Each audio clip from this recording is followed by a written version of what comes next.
Sup Shredders, my name is Logan aka Spiderhands and welcome to an SP Reviews where today we have ourselves a track from an act named JC++ titled Lights, Lasers, Cannons, Fireworks, Drones, My Heartbeat. And if we switch over to here, we have ourselves a track on their YouTube page, so we're going to listen through it from start to finish. We're going to hear what we think. I should also note that this is available in their SoundCloud file and everything like that, so I'll put links in the description in the end if you want to check that out. But anyways, let's go! Hell yeah, instantly captivating, man. Great use of pads, bass, and drums.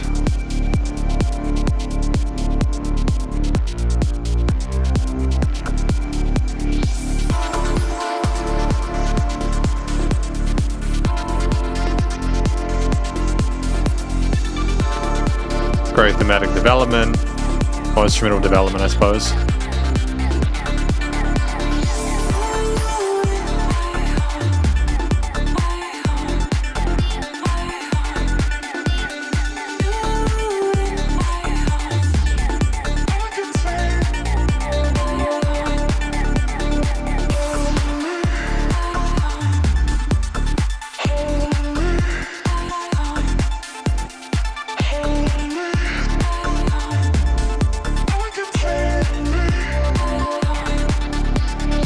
That's a really great way to make a different kind of lead line to a traditional vocal performance with singing or rapping. You know, just to have those vocal chops there is a way of leading the musician forward.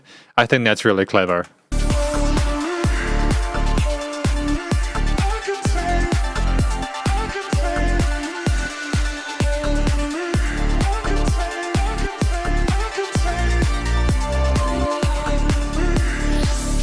And there's just so much stuff going on with the shimmery risers or transitions.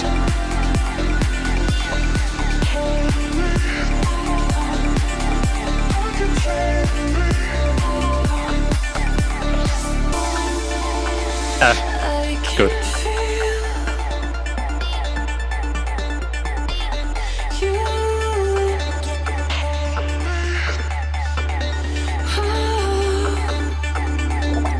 Shout out to JC++ for allowing there to be a break. It's always very nice to, when they've got that consistency right from the very beginning of those chord note kicks, that accent there, to switch things up, allow things to flow, because there's a lot of reverby, misty elements there between the chops, between the other synth parts, some sequence, etc. It's just nice to have a break to appreciate everything else.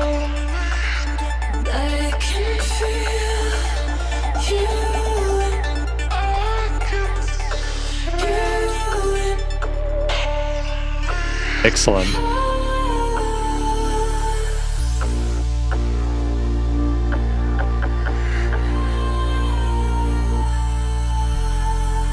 Really good control of the sub bass as well. The bottom end on his bass is nice and smooth.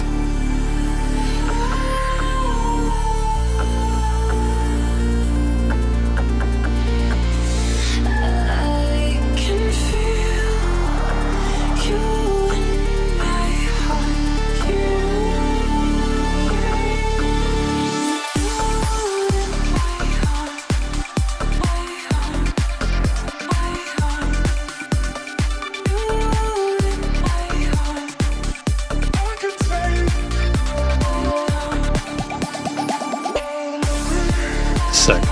Unpredictable re-entry.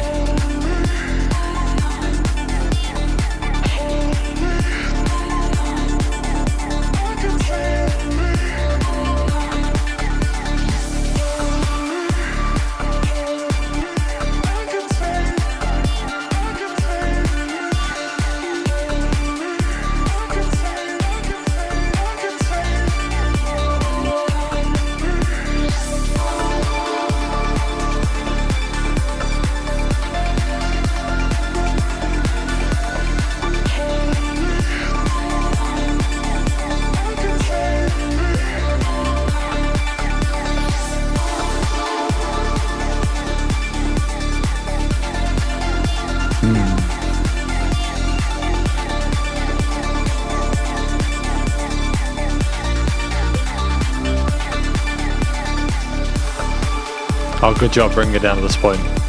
The reason I'm saying good job for bringing it down to this point is simply because at this stage, we've had a lot of a similar extent or intensity of the tone of the track, so it's nice to allow the bit of a change, go down the end of that bell curve. Smart move.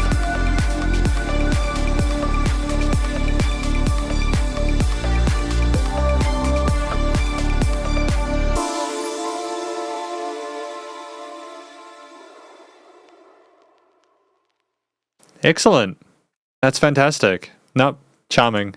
And welcome to the conclusion of my review of this track from an act named JC++, titled Lights, Lasers, Cannons, Fireworks, Drones, My Heartbeat. Now, what do I think this track is about? I think this track is about maybe the music being something that the person can feel in their heart.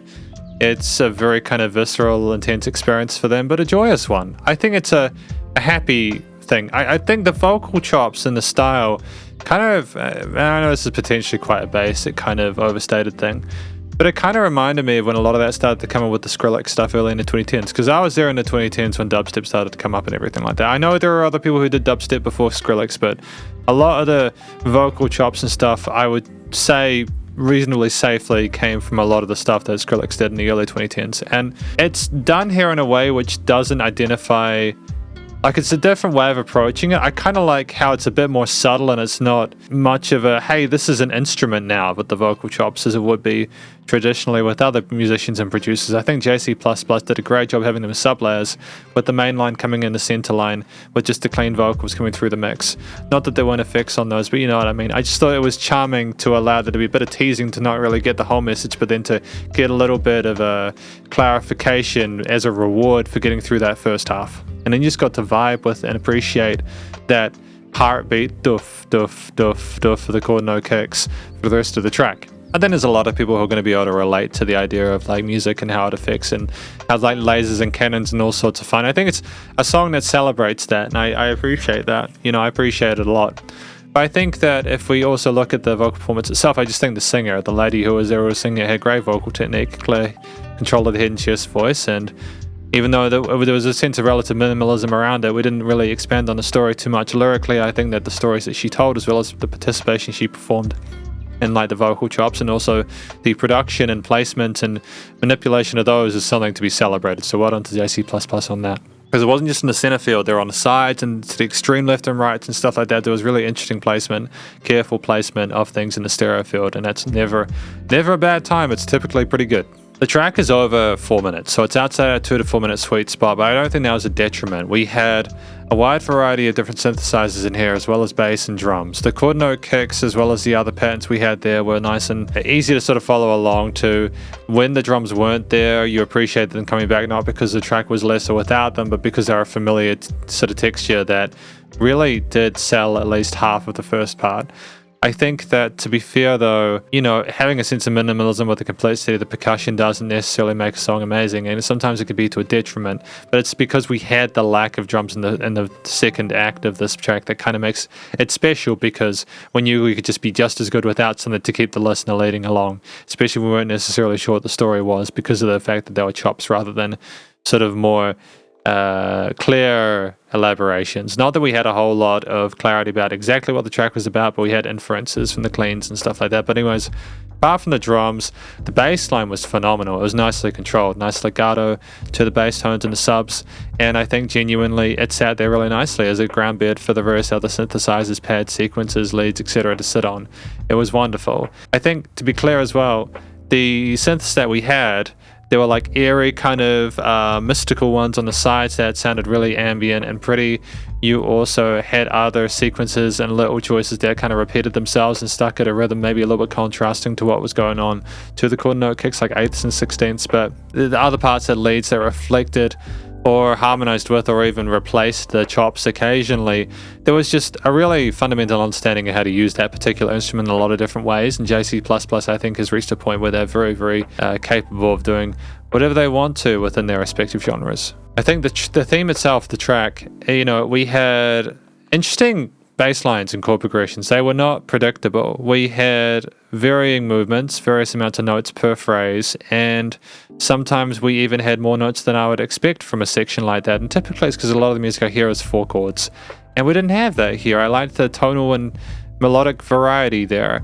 I think when you have a less complexity to the way the vocals are done, you have more flexibility often with what you can do with the backing components. And I think that that was what was done here, is that we allowed ourselves to have a bit more room to kind of have a bit more fun with different swings between the chords, triads, and stuff like that in the overall harmony. The theme as a whole, though, what the track sounded like with the use of major and minor chords with few extensions, it was mostly focusing on the triads, I think, there, as well as some sparkly accents, and just really, there was an aim to make it sound really pretty and almost like it's a wondrous thing that we had that feeling in our heart. That's what the music sounded like. It was very spacey and sort of, no, I was going to say trippy, not trippy. It's more like, how do I describe it?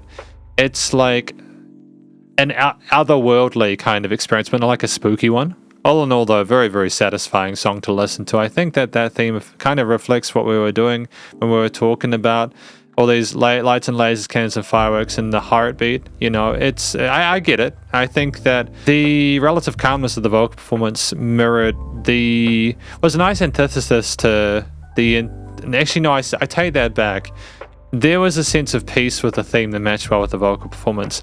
The tracks, the instrumental backing didn't sound like it was constantly trying to keep out your attention.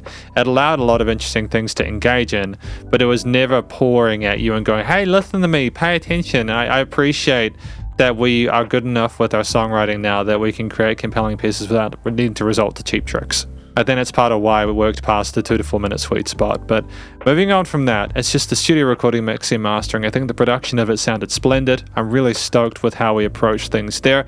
The vocals are nice and crisp in the mix. They were chopped and kind of had some effects put on them. There were nice reverbs and a bit of delays there occasionally. The panning of the vocals from the middle to the side and double tracking, etc., was splendid. The various synths we had were nicely filled in EQ into the mid and upper ranges there and didn't interfere with any of the lower elements. And they were mystical and swept around the stereo field and kind of floated there ambiently, and it was wonderful. And if there were things that were a bit more sort of direct, they were never too harsh. Bassline again was thick and smooth, was nicely controlled, and the drums side-chained it, popping through nicely with a sense of brevity without kind of overstaying their welcome. And yeah, in general, I think there was nice amount of, variety to the composition, but also things were nicely leveled in the mix, and there were no resonant frequencies within the frequency spectrum, so things were good there as well. And then finally, we just have the fact that there was dynamic range to this. There was a little bit. There wasn't a huge amount, but I think that things got relatively quieter in there. We allowed more space between the sub-layers and the main elements in the middle section where there were less drums, and that allowed for a bit more wiggle room. But I don't think this track would have benefited having a huge amount of dynamic range, so I'm glad that we kept things relatively tight dynamically. But then, of course, we've also finally got the fact that it was nice and loud with pumping, or without pumping. It was nice and loud without pumping, so the limiting of bus compression was handled. And effectively, that is my review of this track from an act named JC++, titled Lights, Lasers, Cannons, Fireworks, Drones, My Heartbeat. And hopefully you enjoyed it. If you did, please you could check them out via their various social medias and their YouTube page. Stay cool and stay safe, and please remember to support your local musicians and artists at this point in time, as they help more than ever with all the crazy stuff going on in the world, and I'll catch you in the next review.